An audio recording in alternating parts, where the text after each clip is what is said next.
Assalamualaikum warahmatullahi wabarakatuh. Perkenalkan, nama saya Regina Devitri dengan NIM 21042340. Nah, di sini saya akan membacakan materi tentang Public Personnel Administration dengan mata kuliah Sistem Administrasi Negara. Public Personnel Administration melibatkan pengelolaan semua sumber daya manusia, lembaga dengan cara yang menjamin output terbaik dengan input paling murah sambil melindungi dan meningkatkan kesejahteraan pekerja. Itu diambil dalam Hanlon dan Pickett tahun 1984. Baiklah, selanjutnya Public Personnel Administration adalah pembentukan dan penerapan kebijakan dan prosedur untuk pengadaan, penyebaran, dan pemeliharaan tenaga kerja organisasi publik. Itu diambil dari Siegel dan Mertel dalam tahun 1985. Baiklah, Public Personnel Administration secara sederhana mendapatkan orang-orang terbaik yang dapat Anda temukan, membayar mereka sedikit mungkin, dan mencocokkan keterampilan terkuat dengan prioritas organisasi publik Anda.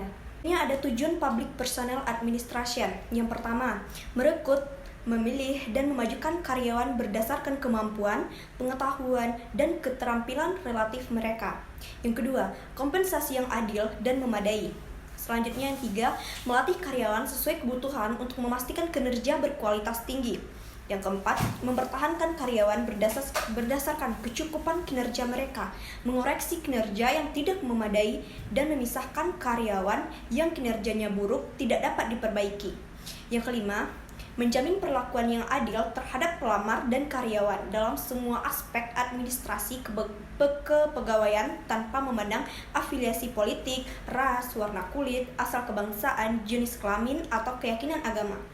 Yang keenam, menjamin bahwa karyawan dilindungi dari rakyat, dari paksaan untuk tujuan politik partisipan, dan dilarang menggunakan wewenang resmi mereka untuk tujuan mengganggu pemilihan.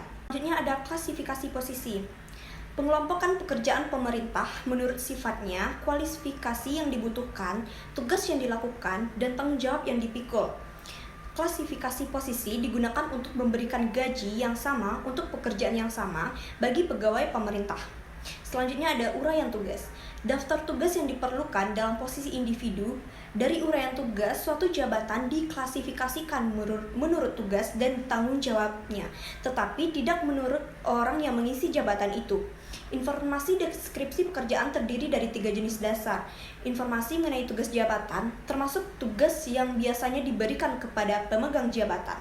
Informasi mengenai tanggung jawab jabatan, termasuk tingkat pengawasan di mana pekerjaan tersebut dilakukan dan sejauh mana penerapan pengetahuan, keterampilan, dan kemampuan yang diperlukan untuk pelaksanaan tugas posisi yang memadai. Selanjutnya ada pengerahan.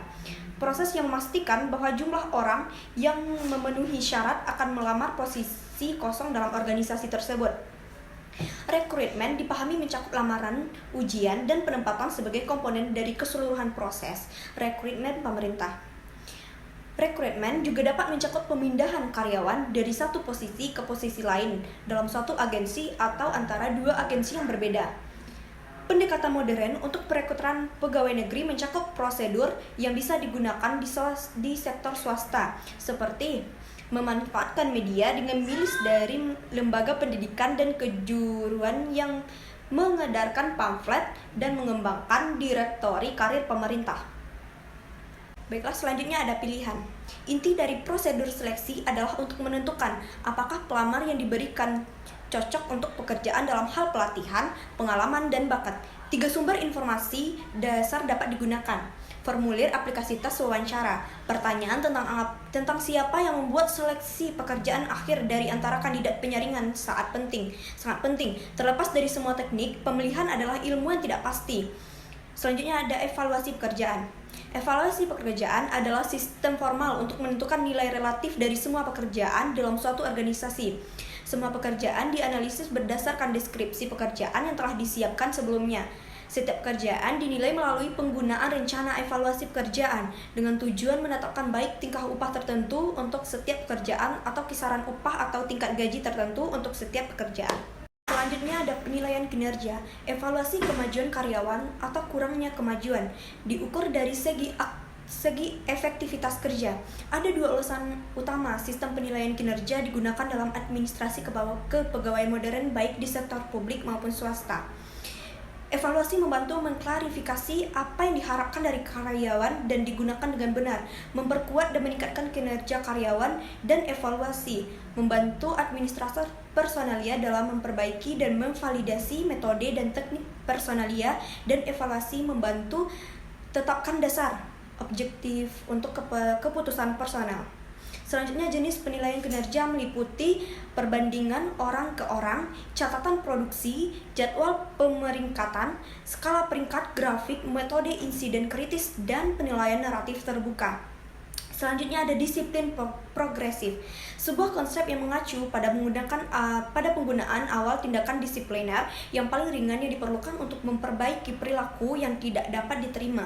Nah, disiplin progresif memberikan peningkatan hukuman dengan setiap pelanggaran berikutnya.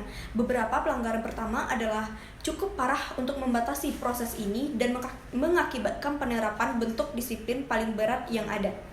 Baiklah, yang terakhir adalah tindakan afirmatif. Kebijakan yang mengadvokasi upaya khusus untuk memperkerjakan kaum minoritas, perempuan, dan anggota kelompok kurang beruntung lainnya sebagai cara untuk mengimbangi praktik diskriminatif di masa lalu. Tindakan afirmatif didasarkan pada Undang-Undang Hak Sipil tahun 1964. Undang-undang ini melarang diskriminasi kerja atas dasar ras, jenis kelamin, agama, asal kebangsaan, usia, dan cacat fisik. Dua kategori yang terakhir merupakan amandemen terhadap undang-undang asli. Nah, undang-undang asli tersebut juga menetapkan Komisi Kesempatan Kerja yang setara untuk menjalankan undang-undang. Nah, pada tahun 1965, Perintah Eksekutif 11246 mewajibkan pemberi kerja publik dan swasta untuk membuat program tindakan afirmatif. EEOC tersebut dapat menyelidiki tuduhan dan menunjukkan cuti penyelidikannya dengan mengajukan gugatan terhadap para pelanggar. Saat menyelidiki, EEOC berkonsentrasi pada pengaruh buruk untuk mendiskriminasi dan perlakuan yang setara tidak sulit untuk didefinisikan. Baiklah, hanya sekian presentasi dari saya. Sekian dan terima kasih. Wassalamualaikum warahmatullahi wabarakatuh. Bye-bye.